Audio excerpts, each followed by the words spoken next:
Hello friends, Radhe Krishna. Welcome to Shyam Diwani ji. तो friends, आज है कार्तिक मास के महत्तम का दूसरा अध्याय मैं आप लोगों को सुनाने जा रही हूँ।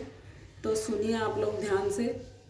सिमर चरण गुरुदेव के लिखो शब्द अनूप, कृपा करे भगवान सतचित आनंद स्वरूप। तो भगवान श्री कृष्ण आगे बोले, हे प्रिय, जब गुणवती को राक्षस द्वारा अपने पति और पिता के मारे जाने का समाचार मिला तो वो विलाप करने लगी। हाँ नाथ, हाँ पिता, मुझको त्याग कर तुम कहाँ चले गए? मैं अकेली स्त्री तुम्हारे बिना अब क्या करूँ?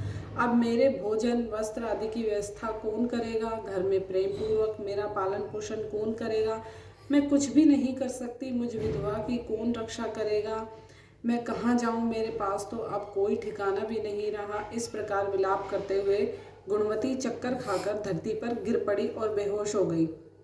बहुत देर बाद जब उसे होश आया तो वो पहले की तरह वह करुण विलाप करते हुए शोक सागर में डूब गई। कुछ समय के पश्चात जब वह संभली तो उसे ध्यान आया कि पिता और पति की मृत्यु के बाद मुझे उनकी क्रिया करनी चाहिए जिससे उनकी गति हो सके।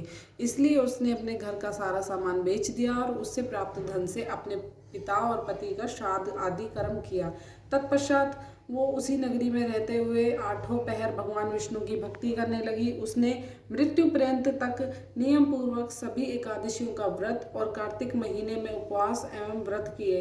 हे प्रिय, एकादशी और कार्तिक व्रत मुझे बहुत ही प्रिय हैं। इनसे मुक्ति, भक्ति, पुत्र तथा संपत्ति प्राप्त होती है। कार्तिक मास में जब तुला राशि पर सूर्य आता है तब ब्रह्म मुहूर्त में उठकर स्नान करने और व्रत और उपवास करने वाले मनुष्य मुझे बहुत पसंद हैं, क्योंकि यदि उन्होंने पाप भी किए हों तो भी स्नान और व्रत के प्रभाव से इन्हें मोक्ष प्राप्त हो जाता है। कार्तिक में स्नान, जागरण, दीपदान तथा तुलसी के पौधे की रक्षा करने वाले मनुष्य साक्षात भगवान विष्णु के समान हैं। कार्तिक मास में मंदिर में झाड़ू लगाने वाले, स्वस्तिक बनाने वाले तथा भगवान विष्णु की पूजा करने वाले मनुष्य जन्म मरण के चक्कर से छुटकारा पा जाते हैं। ये सुनकर गुणवती भी प्रतिवर्ष श्रद्धापूर्वक कार्तिक का व्रत और भगवान विष्णु की पूजा करने लगी। हे प्रिय, एक बार उसे ज्वर हो गया और ज्वर यानी बुखार हो गया और वो बहुत कमजोर भी हो गई। फिर भी वह किसी प्रकार गंगा स्नान के लिए चली गई। गंगा तक तो वह पहुंच गई, परंतु शीत के कारण वो बुरी तरह से कांप रही थी। ठंड के कारण वो बुरी तरीके से कांप रही थी, इस कारण वो शिथिल हो गई। तब मेरे भगवान विष्णु दूत उसे मेरे धाम में ले आए। तत्पश्चात ब्रह्मा आदि देवताओं की प्रार्थना पर जब मैंने कृष्ण का अवतार लिया तो मेरे गणा भी मेरे साथ इस पृथ्वी पर आए, जो इस समय यादव हैं। तुम्हारे पिता पूर्व जन्म में देव शर्मा थे तो इस समय सत्रजित हैं। पूर्व जन्म में चंद्र शर्मा जो तुम्हारे पति था वो डाकू है। और हे देवी, तू ही वो गुणवती है।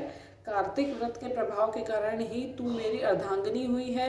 पूर्व जन्म में तुमने मेरे मंदिर के द्वार पर तुलसी का पौधा लगाया था। इस समय वो तेरे महलों के आंगन में कल्प वृक्ष के रूप में विद्यमान है।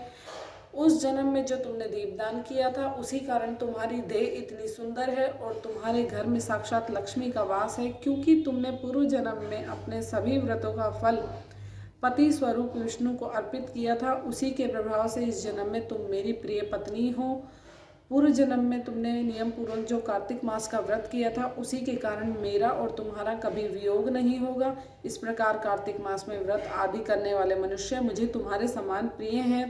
दूसरे जब तप, यज्ञ, दान आदि करने से प्राप्त फल कार्तिक मास में किए गए व्रत के फल से बहुत थोड़ा होता है, अर्थात कार्तिक मास में व्रतों का 16वां भाग भी नहीं होता। इस प्रकार सत्यभामा भगवान श्री कृष्ण के मुख से अपने पूर्व जन्म के पुण्य का प्रभाव सुनकर बहुत खुश हुई। तो दोस्तों, ये था कार्तिक मास का दूसरा अध्याय महत्तम का, वो मैंने आप लोगों को सुनाया। तो अगर वीडियो आपको पसंद आई तो प्लीज़ लाइक शेयर कर देना, कमेंट करके बताना कैसी लगी। मिलते हैं अपनी नेक्स्ट वीडियो में, तब तक के लिए नमस्कार, राधे कृष्णा, बाय बाय दोस्तों।